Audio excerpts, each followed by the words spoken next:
Go. Okay. Very good morning, boys and girls. Arre. Very good morning, boys and girls. The josh should be high. Very good morning, boys and girls.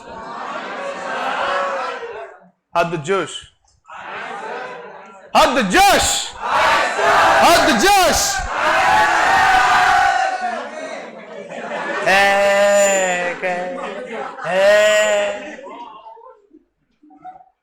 एक साथ एक सुर में आना चाहिए। How the जोश।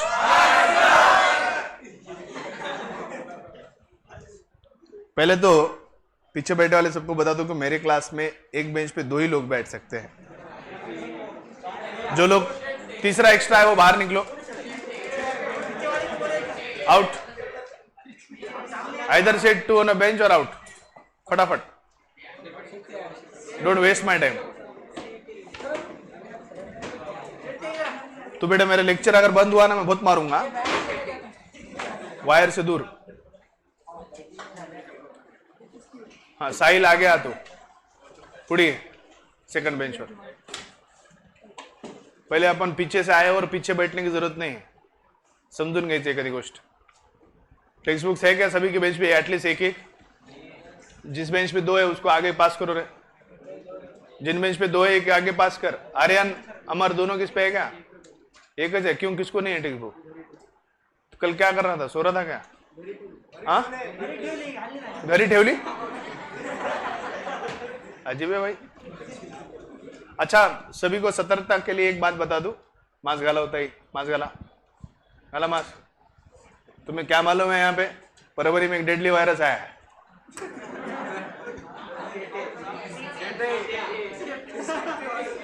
एक बहुत डेडली वायरस हमारे एसपीसी में घूम रहा है, सॉरी घूम रही है।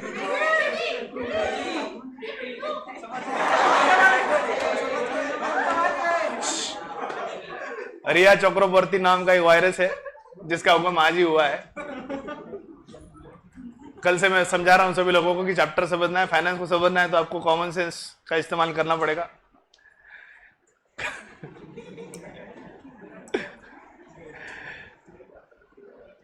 इस वायरस के सिम्टम्स ऐसे हैं इस वायरस का इंपैक्ट होते ही आदमी आलिया भट्ट बन जाता है।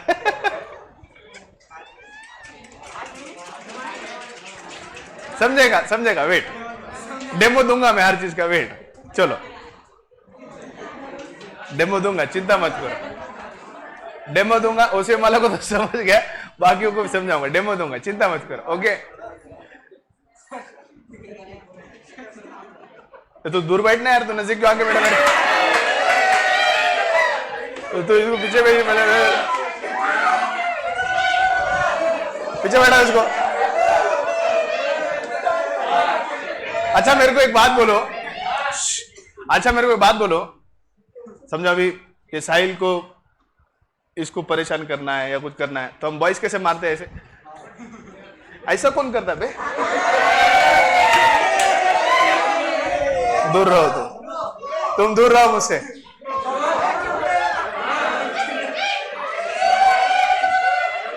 झालं संपलं इशे। हाँ आवरा तू इकडे। चलो तो स्टार्टिंग में okay. Very good morning boys and girls, I welcome you all to yet another session of 12th standard secretary practice. 12वीं कक्षा की सेक्रेटरी प्रैक्टिस में आप सभी लोगों का स्वागत है। हम चैप्टर पढ़ रहे हैं कॉर्पोरेट फाइनेंस। आज के डेट में चैप्टर हो जाना चाहिए कोई भी हालत में, और हम बड़े अच्छे तरीके से इस चैप्टर को समझने वाले हैं। इस चैप्टर को समझने के लिए अभी जो मैं पॉइंट्स पढ़ा रहा हूं इसे समझने के लिए सिर्फ एक ही चीज का इस्तेमाल करना है, common sense. Ceteris paribus other things remaining same and constant. I assume कि हर किसी के पास कॉमन सेंस है। मानता हूं कि हर लॉ के अपने कुछ एक्सेप्शंस होते हैं, कुछ एक्सेप्शंस होते हैं। Alia Bhatt is also an exception, so can be understood, right?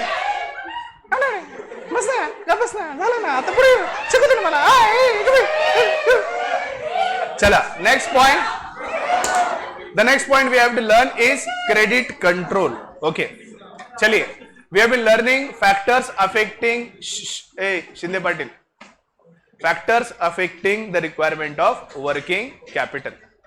जो हम पॉइंट पढ़ रहे हैं that is factors affecting requirement of working capital. किसी भी बिजनेस में वर्किंग कैपिटल रिक्वायरमेंट को समझने के लिए जो फैक्टर्स है वो हम समझ रहे हैं। ये सारे फैक्टर्स वो है जो किसी भी बिजनेस में वर्किंग कैपिटल रिक्वायरमेंट कितना ज्यादा होगा कितना कम होगा ये डिफाइन करता है। इसमें पहले 6 पॉइंट हमने कल डिस्कस किए। किसी कोई डाउट है? Does anyone have any sort of doubt? No. Next point today we have to learn is credit control. अगला पॉइंट जो हमें देखना है वो है credit control. Now let's try to exactly understand what is credit control. कल मैंने आपको बात बताई थी कि बिजनेस में क्रेडिट पॉलिसी कैसी है इसके ऊपर बहुत सी चीजें डिफाइन होती हैं।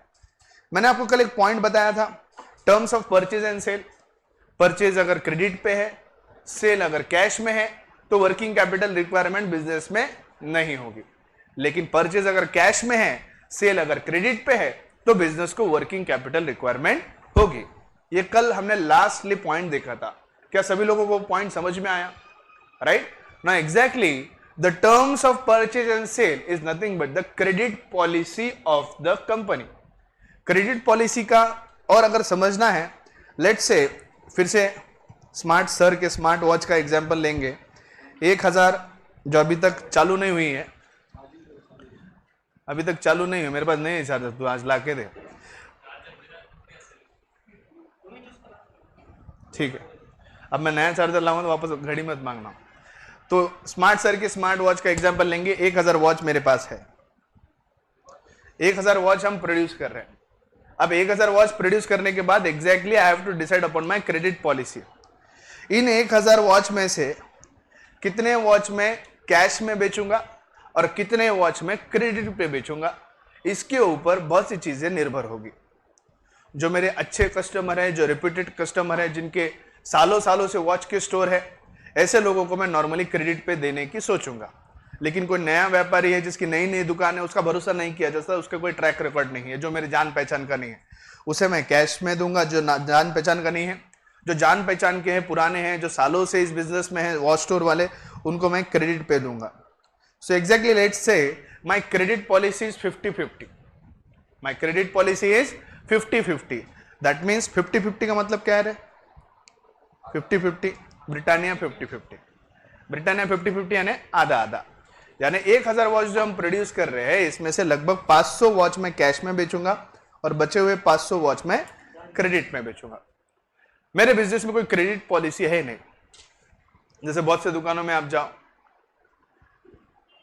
उधार ना मांगे करके से वो लगाए वाला रहता है स्टिकर, उधार ना मांगे, मतलब उनकी कोई क्रेडिट पॉलिसी है नहीं। वहां पे कैश एंड कैरी बिजनेस है।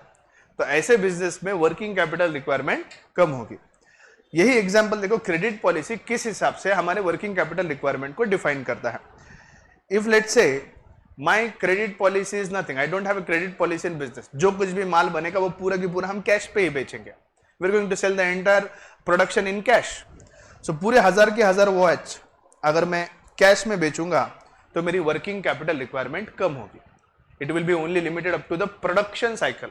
एक घड़ी को बनाकर बेचने तक का जितना वक्त लगता है, उतने वक्त के लिए ही मुझे वर्किंग कैपिटल रिक्वायरमेंट होगा, क्योंकि सेल होते ही मेरे पास इमीडिएटली पैसा आने वाला है, क्योंकि मेरी क्रेडिट पॉलिसी कुछ है नहीं। My business policy of sale is compulsorily cash. Is it okay? But let's say I have 50-50 policy where I have decided credit is to be given of 15 days for these 500 watches which are being sold. 15 दिन का credit हम दे रहे हैं, जो nominal है। 7 दिन 15 दिन ठीक है, 7 दिन 15 दिन 30 दिन। नॉर्मली अगर आप अब देखें तो क्रेडिट जो है मैक्सिमम 30 डेज तक दिया जाता है। 30 दिन से ज्यादा क्रेडिट नॉर्मली बिजनेस में नहीं दिए जाते। लेकिन कुछ ऐसे बिजनेस होते हैं जहां पे value of the commodity is very high. Are you getting my point? There are certain businesses where the value of the commodity is very high. In that scenario, in that instance, we also see the credit which is being given is extended up to 45 days or 60 days. जैसे हमारे माटरा जी का business है। कौन सा business है? कौन सा business है माटरा तेरा? कपड़े का बिजनेस है। Do you know what is the credit terms of a कपड़े का बिजनेस? क्रेडिट पॉलिसी क्या है इस पूरे बिजनेस लाइन की? आप जिस बिजनेस क्षेत्र में काम करते हो, जिस इंडस्ट्री में काम करते हो, जिस रेडीमेड सेलिंग में कपड़े के बिजनेस में काम करते हो, इसमें क्रेडिट पॉलिसी क्या है मैन्युफैक्चरर की? क्या आपको पता है? उसका अंदाजा है? एवरेज में इट इज 2 मंथ्स। कपड़े के इस व्यापार में 2 महीने का एक एवरेज होता है। 2 महीने की बात कर रहा हूं। 30 डेज क्या? It is cash and carry for a new shop. Now your shop is a very old shop. अब अभी का सिचुएशन अलग है, अभी का सिचुएशन अलग है। अभी कोविड चल रहा है, इकोनॉमिक एक्टिविटी स्लो डाउन है, पैसे की तानातानी है, इसलिए अभी तो कोई 30 डेज का 3 डेज भी क्रेडिट नहीं देगा। जब नॉर्मल बिजनेस चलता है तब नॉर्मली 45 डेज 60 डेज तक भी इस बिजनेस में जो है क्रेडिट देखा जा सकता है। कपड़े के बिजनेस में normally 45 days 60 days is a normal credit period which can be given, may not be to your shop, लेकिन जो कपड़ा मैन्युफैक्चर होता है, लेट्स से रेमंड का जो प्लांट है कागल का, भाई साहब वो कितना मीटर कपड़ा बनता होगा तुम्हारे हिसाब से वहां पर? तो इस बिजनेस का बता रहा हूं मैं, इंडस्ट्री के बता रहा हूं। नॉर्मली अब वो कुछ एक दूसरे जो ब्रांडेड रहते हैं, जिनका नाम मतलब जिनके कपड़े नाम पे बिकते हैं, वो लोग कम क्रेडिट देते हैं। समझ लो मैंने मेरा कोई नया ब्रांड बनाया है, लाइफ ब्रांड बार, तो मैं उसके कपड़े मर्चेंडाइज बेच रहा हूं, अभी तक वो किसी को पता नहीं है, मेरा ब्रांड ही नहीं है, nothing is like new of this particular brand. I want to ensure that customer buy the merchandise और cloth of my brand. I will have to ensure ना कि मेरे जो कपड़े हैं, अब जैसे इनकी शॉप है, इनकी शॉप पे वो सारे कपड़े मैं बेचूंगा, तो आई हैव टू एंश्योर कि वो मेरा माल रखें, तो मुझे कुछ ना कुछ उनको एक्स्ट्रा देना पड़ेगा ना। लेट्स से मेरे जैसा स्पोर्ट्स वेयर ही देने वाला शेट्टे है, शेट्टे कुछ भी कर सकते हैं, शेट्टे ब्रदर्स इनका नाम है, ब्रांड है, brand, I agree, no doubt, Shetty brothers is a brand, कुछ भी कर सकते हैं, तो इनका कपड़ों का ब्रांड है ऑलरेडी, इनके उनके टर्म्स अच्छे हैं। Now there is 30 days credit which is given to Matra Sakhi के इन केस पे, तो इन दोनों की बरोबर टर्म है। अब मुझे कंपटीशन में उतरना है, इसका बिजनेस काटकर मेरा बिजनेस माट्रा के साथ चलाना है, मार्जिन और प्राइसिंग तो वही रहेगी, लगभग क्वालिटी भी सेम रहती है, शर्ट ही होता है, सिर्फ लोगो बदल जाते हैं, either it is Louis Philippe, either it is Van Heusen, either it is Peter England, इधर उधर 19-20 फर्क होता है। लुइस फिलिप का लोगो लग गया तो शर्ट 3,500-4 हज़ार का हो जाता है, वही पीटर इंग्लैंड का हो तो 1,500-2,000 का हो जाता है। सो थोड़ा बहुत डिफरेंस है, ज्यादा कोई डिफरेंस नहीं।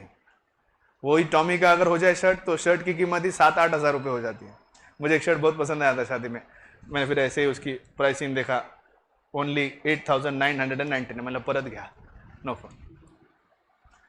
सो जैसा ब्रांड रहेगा वैसी प्राइसिंग रहेगी। अभी यहाँ पे एग्जाम्पल पे वापस आओ, मुझे इसका बिजनेस ब्रेक करना है और अपने बिजनेस की स्ट्रैटेजी के हिसाब से माट्रा जी के साथ मेरा बिजनेस सेट करना है।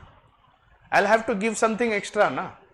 माट्रा जी मेरे से क्यों खरीदेगा? उसका अच्छा रिलेशन है, माल भी बरोबर दे रहा है, सप्लायर सप्लाई भी कर रहा है, मार्जिन भी है, 30 डेज का क्रेडिट भी है।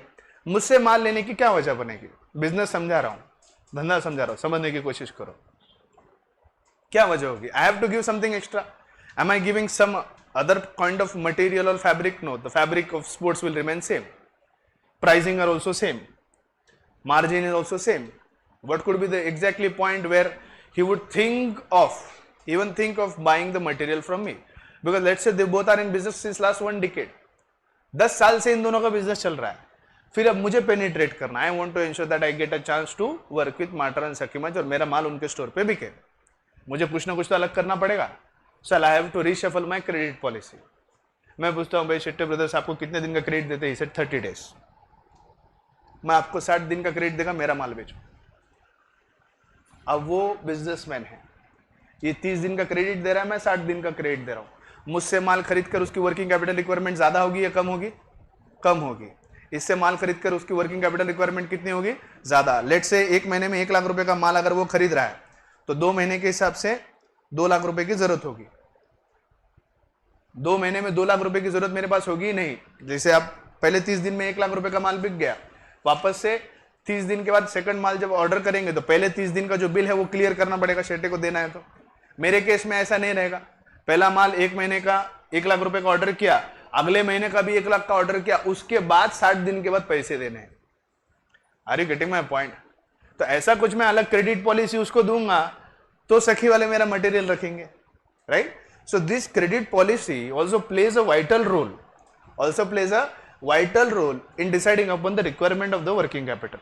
Now understand the same point. My credit policy is 60 days. His credit policy is 30 days. Now if we take the requirement of working capital for both us manufacturers, इसकी working capital requirement ज्यादा होगी या मेरी working capital requirement ज्यादा होगी? Right? मेरी working capital requirement ज्यादा होगी क्योंकि मेरा क्रेडिट पीरियड ज्यादा है। इसकी वर्किंग कैपिटल रिक्वायरमेंट कम होगी क्योंकि इनका क्रेडिट पीरियड कम है। माल बेचकर इनके पास पैसे आ रहे हैं 30 दिन में, माल बेचकर मेरे पास पैसे आएंगे 2 महीने बाद. So depending upon the credit policy of a company, there will be requirement of the working capital. More is the credit time given, more will be the working capital requirement. Less is the working time, credit time given, less will be the working capital requirement. Are we clear? Are we clear? Yes or no?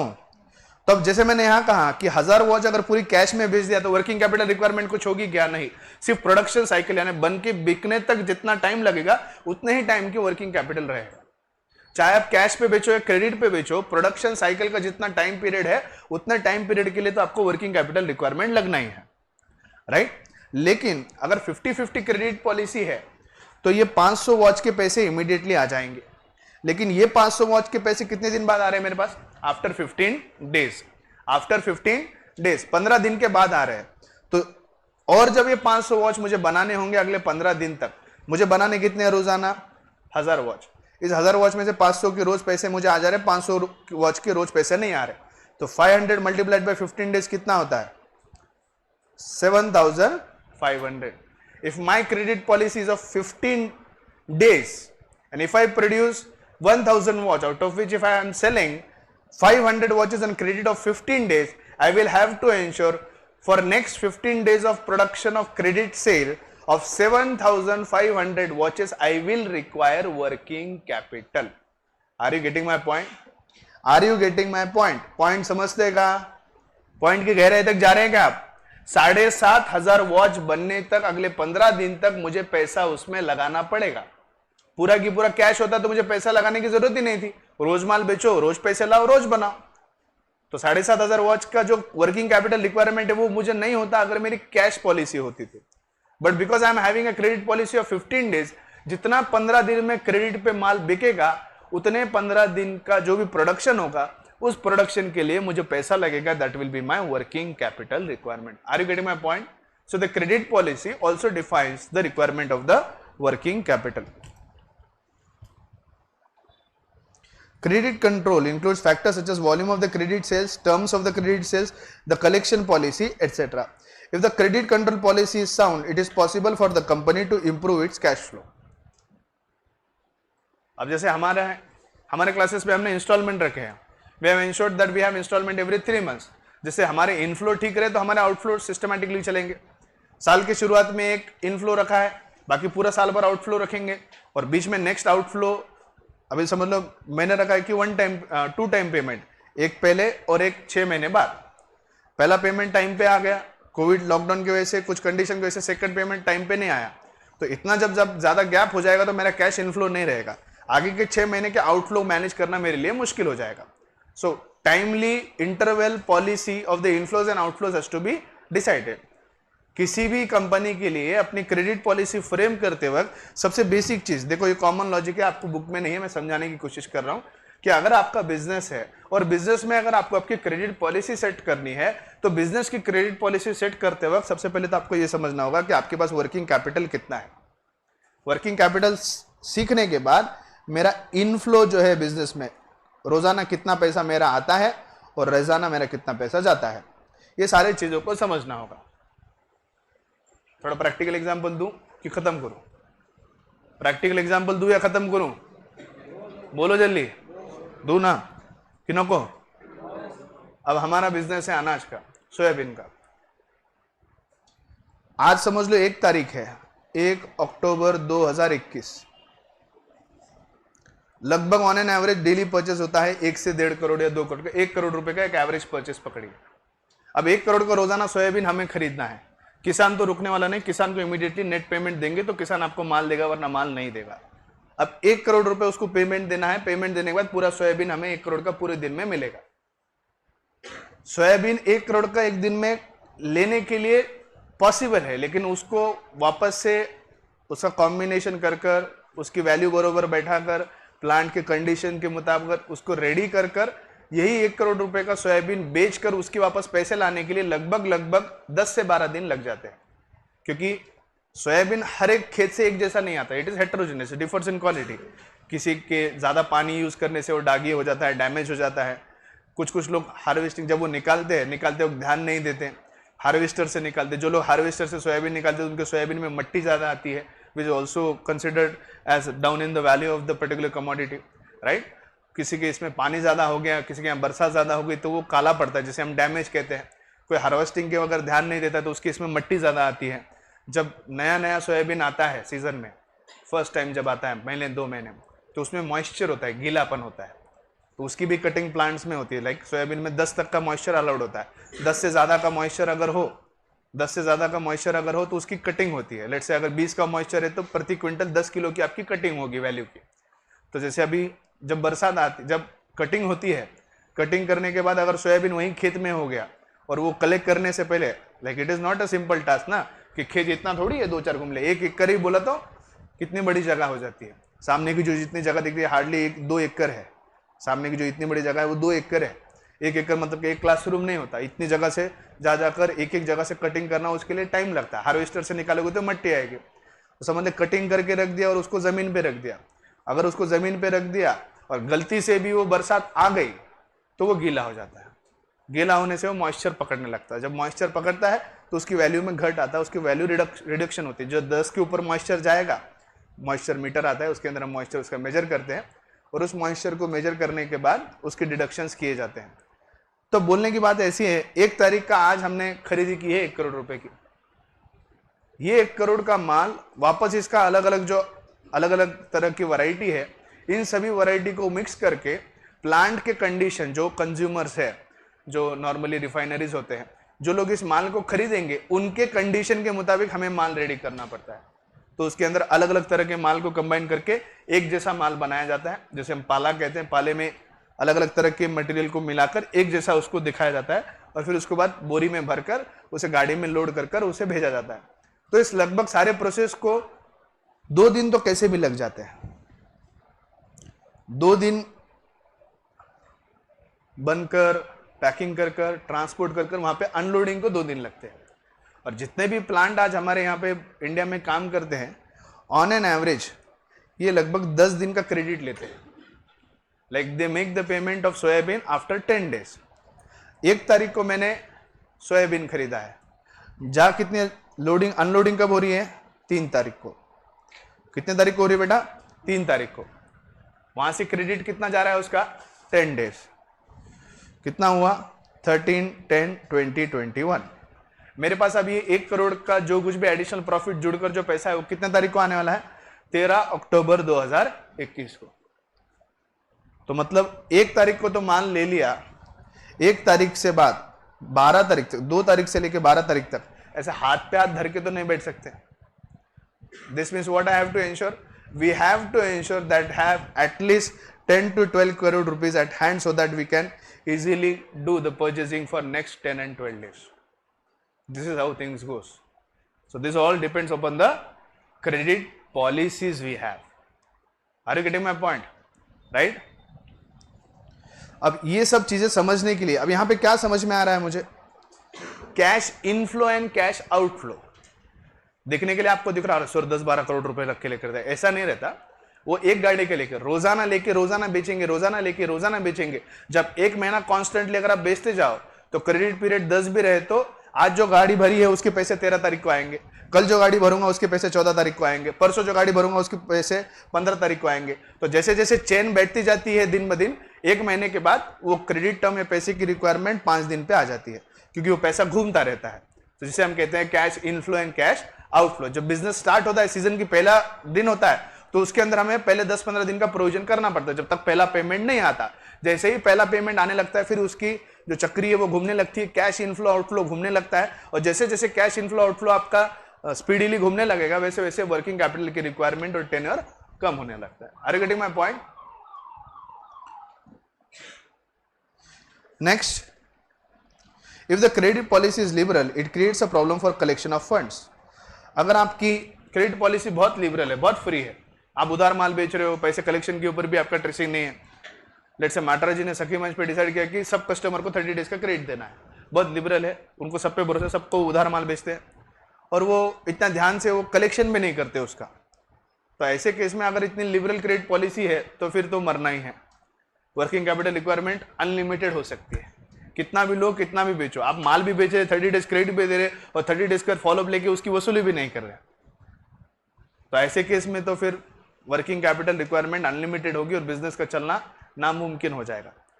इसीलिए timely classes भी क्या करते हैं, instalment आने के बाद उस instalment पे बहुत ज्यादा फोर्स करता है कि उस टाइम पे अगर कलेक्शन ना हो अभी के लिए तब तक लेके थक जाता है, लेकिन आने वाले पीरियड में फिर वो आपके पूरे बिजनेस का काम का जो है वो बिगाड़ देता है। Are you getting my point, right? It can increase the possibility of bad debts, therefore a firm requires more working capital, the firm making cash sales requires less working capital. ये तो समझती बात है। क्रेडिट पे अगर माल दो तो risk ज्यादा है बैड डेट की, ऐसा क्यों? मान लो कोई भगवान को प्यारा हो गया, तो मैं भगवान को बहुत प्यारा हूं, गलत मत समझो, मेरे मामा का नाम भगवान है, मेरे मामा का नाम भगवान है, तो मैं भगवान को बहुत प्यारा हूं। लेट्स से हमारे माट्रा जी ने XYZ पार्टी को 1 लाख रुपए का माल दिया। कितने का माल दिया? 1 लाख रुपए का माल दिया, उसको 30 डेज का क्रेडिट दिया है और वो जो है व्यक्ति वो भगवान को प्यारे हो गए, मेरे मामा को नहीं, ओरिजिनल भगवान को प्यारे हो गए। अब वो तो मर गया, उसके पीछे दुकान भी बंद हो गई, परिवार वाले को पूछ रहे, माटर जी बोले हमको कुछ मालूम नहीं, क्या लेना था क्या देना था कुछ नहीं। अब पैसे आएंगे या डूब गए? पैसे आएंगे या डूब गए? तो बैड डेट का रिस्क कहां पर है? In case of credit sale. उसी पार्टी को अगर ये कैश में माल बेचता तो तब का तब पैसा आ जाता। तो risk of bad debt credit sale में ज्यादा है या कैश सेल में है? Credit sale. Are you getting my point? देखा ना आपने, न्यू आरडीडी, ओल्ड आरडीडी, ये आरडीडी, वो आरडीडी, अब तक मेरे को भी एडजस्टमेंट नहीं आती हो। Next, growth and expansion. अगला पॉइंट क्या है? Growth and expansion. फिर से स्मार्ट सर की स्मार्ट वॉच, 1000 वॉच हम बना रहे हैं। स्मार्ट सर अपनी स्मार्ट वॉच बना रहे हैं, 1000 वॉच बना। Now we are into expansion. Market में बहुत डिमांड चल रही है हमारे वॉच की। बोले ऐसी कहीं वॉच रहती क्या बंद? ऐसी भी कोई वॉच रहती क्या लगाने के लिए? बस टाइम दिखाओ बोलते खाली ऐसे करना, टाइम भी नहीं दिखाती।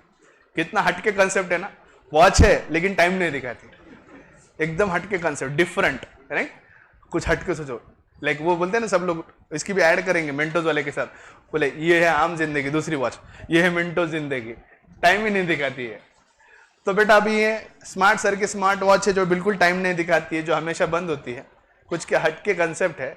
ये मिंटोज जिंदगी है, आम जिंदगी नहीं है। रिया चक्रवर्ती सही है, दिस इज मिंटोज जिंदगी, दिस इज मिंटोज जिंदगी। तो इसके अंदर 1000 वॉच जो है हम प्रोड्यूस करते हैं। कितने वॉच प्रोड्यूस करते हैं हम? 1000। मार्केट को सभी लोगों को ये वॉच बहुत पसंद है। बोले क्यों?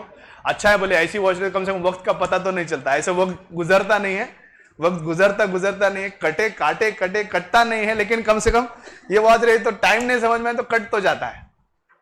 तो इस वॉच की बहुत मार्केट में डिमांड आने लगी, बंद वॉच की। और इस चक्कर में जो 1000 वॉच में प्रोड्यूस करता था, 1000 वॉच की डिमांड तो थी, लेकिन 2-3 महीने के अंदर मुझे 2000 वॉच की डिमांड आने लगी। कितने वॉच की? 2000। Now if I have to produce 2000 watch and if I have to supply 2000 watch, that means I have to do expansion. Present production capacity को डबल करना होगा। अगर मेरे पास एक मशीन लाइन है तो अब मुझे कितने मशीन लाइन लगेंगे? 2। जब एक्सपांशन होता है तो फिक्स कैपिटल रिक्वायरमेंट बढ़ती है। यह बात तो हमने फैक्टर्स रिक्वायरिंग वर्किंग कैपिटल में पढ़ा था। लेकिन बेटा एक्सपांशन में फिक्स कैपिटल के साथ साथ वर्किंग कैपिटल रिक्वायरमेंट भी बढ़ती है। Yes, please pay attention. In case of expansion along with the fixed capital there is also an increase in the requirement of the working capital. working capital के requirement में भी बढ़ोतरी होगी। रिया चक्रवर्ती, wait, no one will answer. My question to you is, my business smart sir की smart watch earlier was producing 1000 watch. Anisha बिल्कुल help नहीं करना वरना आई विल बी कट्टी विथ यू। ओके, सो अभी 1000 वॉच हम प्रोड्यूस कर रहे थे। अब डिमांड बढ़ गई तो हमने एक प्रोडक्शन लाइन की जगह पे 2 प्रोडक्शन लाइन कर दी। अब हम 2000 वॉच प्रोड्यूस कर रहे हैं। पहले हम प्रोड्यूस करते थे 1000 वॉच, अब हम प्रोड्यूस करते हैं 2000 वॉच। जब एक्सपांशन होता है तो फिक्स कैपिटल रिक्वायरमेंट बढ़ती है, लेकिन वर्किंग कैपिटल रिक्वायरमेंट भी बढ़ रही है, ऐसा मैं कह रहा हूं। क्यों? मास निकालो और बोलो आंसर। थोड़ा सोचो ना यार, थिंक।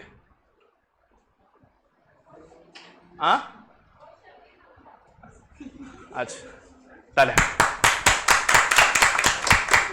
Okay, 1 second. हम पहले 1000 वॉच प्रोड्यूस करते थे, अब हम 2000 वॉच प्रोड्यूस करते हैं। पहले हम 1000 वॉच प्रोड्यूस करते थे, अब हम 2000 वॉच प्रोड्यूस करते हैं। पहले हमें वर्किंग कैपिटल कम लगता था, अब हमें वर्किंग कैपिटल ज्यादा लग रहा है। क्यों लग रहा है बेटा? नहीं समझा? हाँ बताओ। Round of applause.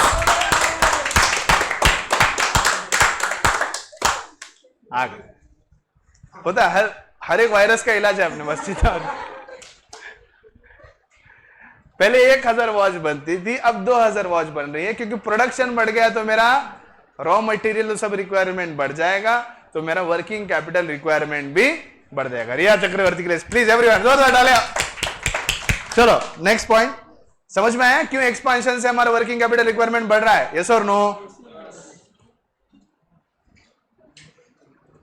Next, management ability.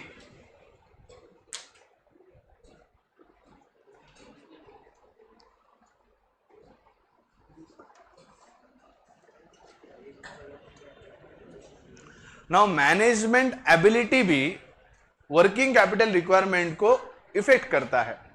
Understand, this is an indirect point, we can not relate this directly with the requirement of the working capital. मैंने पिछले वाले पॉइंट्स में भी बताया था, कुछ ऐसे पॉइंट रहेंगे जहां मिक्स रहेगा, कुछ पॉइंट डायरेक्टली रिलेट करते हैं, कुछ पॉइंट्स इनडायरेक्टली रिलेट करते हैं। But talking about this particular point, management ability is a indirect point which is to be understood. How indirect? Please try to understand. एक अच्छा मैनेजर वो होगा जो परचेस के ऊपर ज्यादा से ज्यादा क्रेडिट ला सकता है और सेल के ऊपर कम से कम क्रेडिट रख सकता है।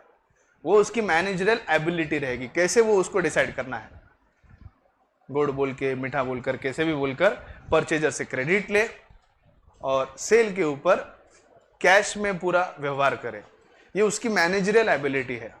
अगर उसकी मैनेजरल एबिलिटी ऐसी है कि वो परचेज क्रेडिट पे ला पाता है और सेल कैश में कर पाता है, तो बिजनेस की वर्किंग कैपिटल रिक्वायरमेंट ज्यादा होगी या कम होगी? कम होगी। लेट्स से हमारा manager super duper talented Shetty जैसा है, सुपर टैलेंटेड,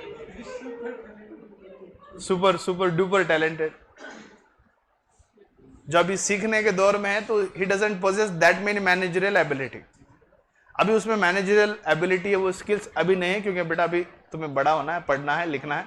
पढ़ेगा इंडिया तभी तो बढ़ेगा इंडिया, पढ़ेगा शेट्टे तभी तो बढ़ेगा Shette brothers Shette.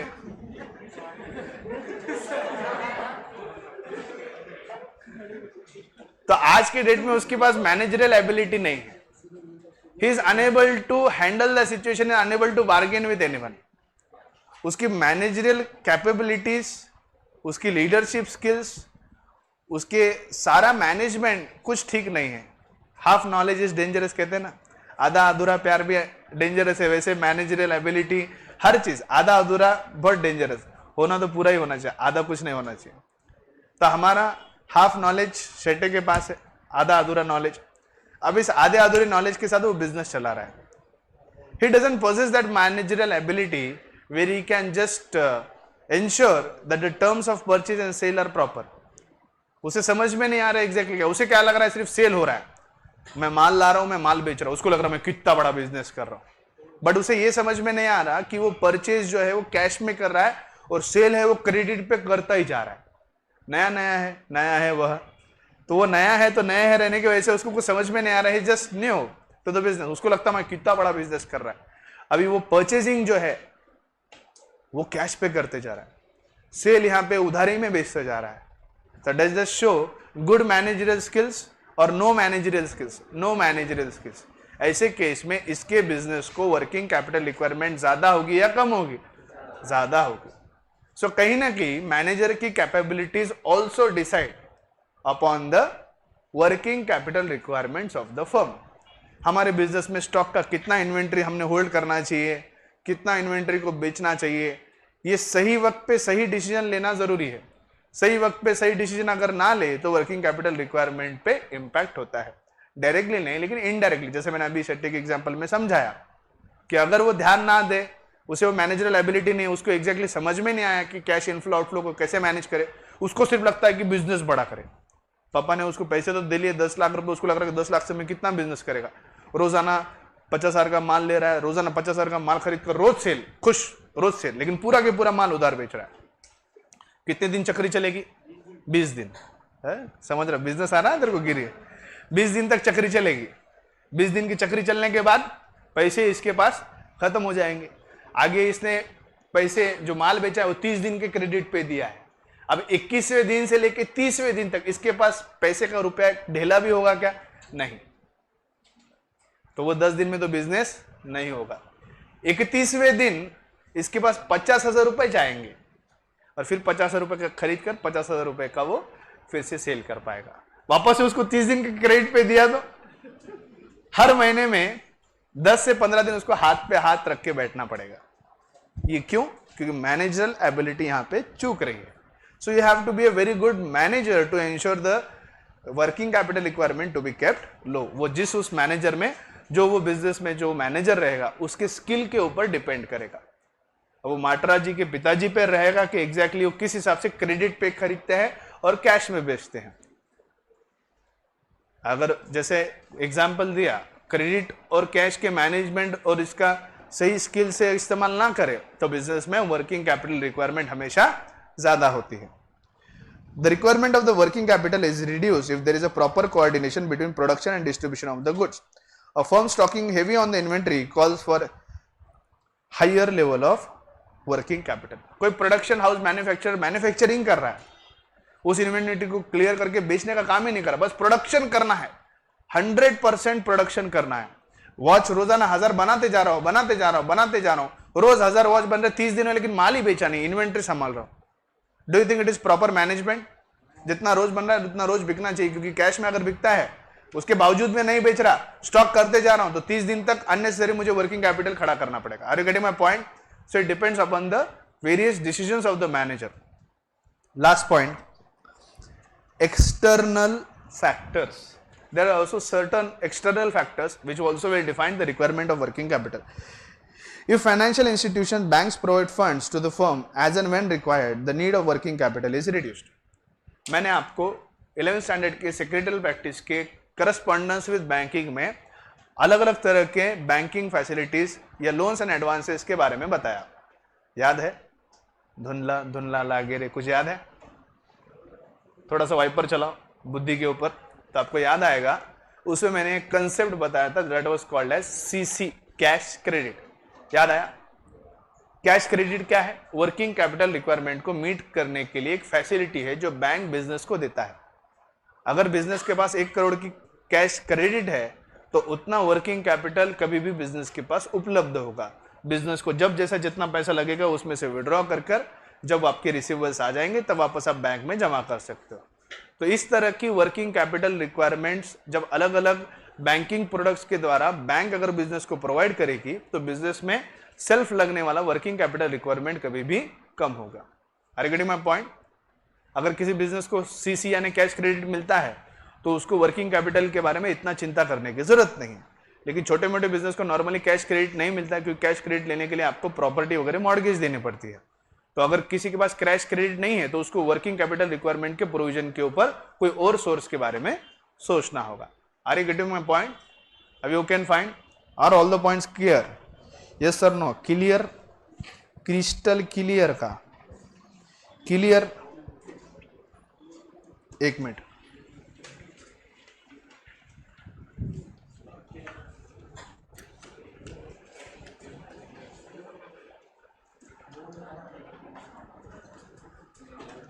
Crystal clear नहीं होगा, चैप्टर मंडे लगेगा। Thank you so much.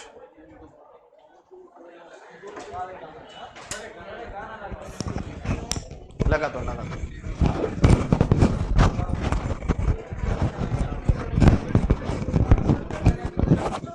Hello. अच्छा सुनो मेरी बात, क्या कह रहे हो सुन लो।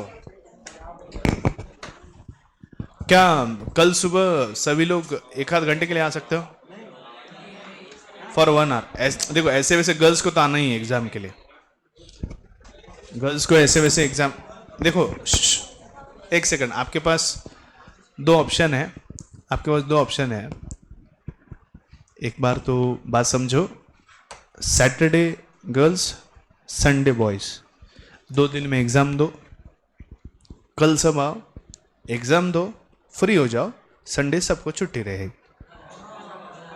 हाँ कल आते सब। टाइमिंग सुबह सुबह रहेगा, लेट नहीं होगा, इट वॉन्ट बी डिलेड। सुबह सुबह, सुबह 6 बजे, मॉर्निंग 6।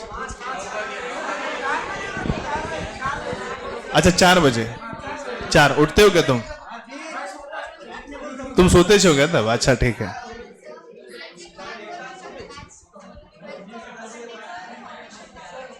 हाँ तो मैथ्स का है ना, तो रहेगा मैथ्स का, जैसे बोलो मैम ने वैसा होता रहेगा। फाउंडेशन के हफ्ते में 2 टेस्ट होंगे मैथ्स के, 2 टेस्ट एवरी वीक। हो हो हो हो हो हो हो। अच्छा तो क्या बोल रहा था मैं? हो, देख असर हो रहा है, देख रिया असर हो रहा है। क्या बोल रहा था? हो रहा, असर हो रहा है, वायरस का बहुत खतरनाक असर हो रहा है हमारे क्लास में। अच्छा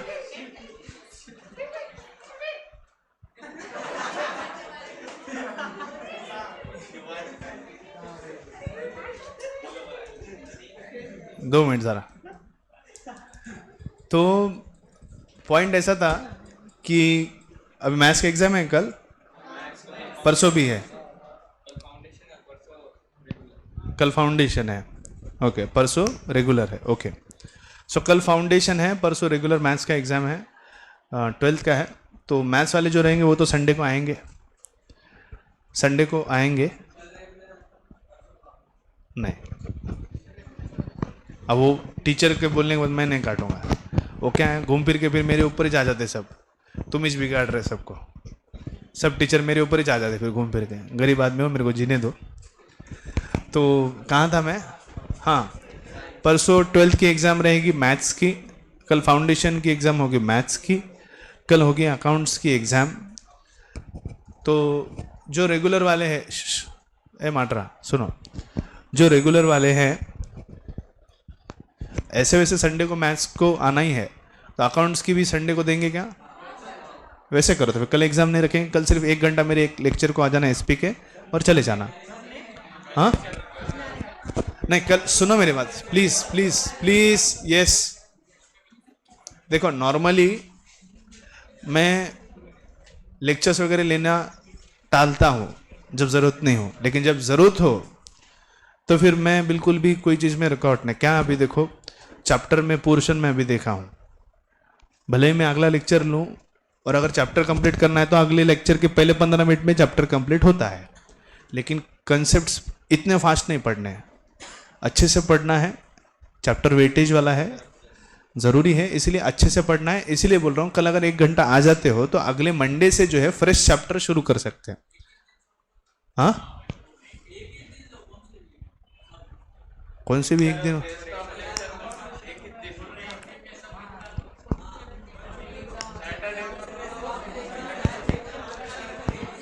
वैसा नहीं है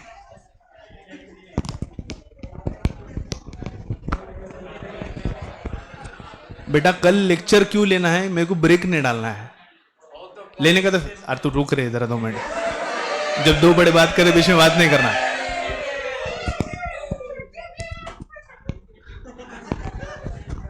हाँ पॉइंट क्या है, मैं मोमेंटम में ब्रेक नहीं चाहता लेने को, तो फिर मंडे भी ले सकते ना, संडे को क्या लेना है लेक्चर?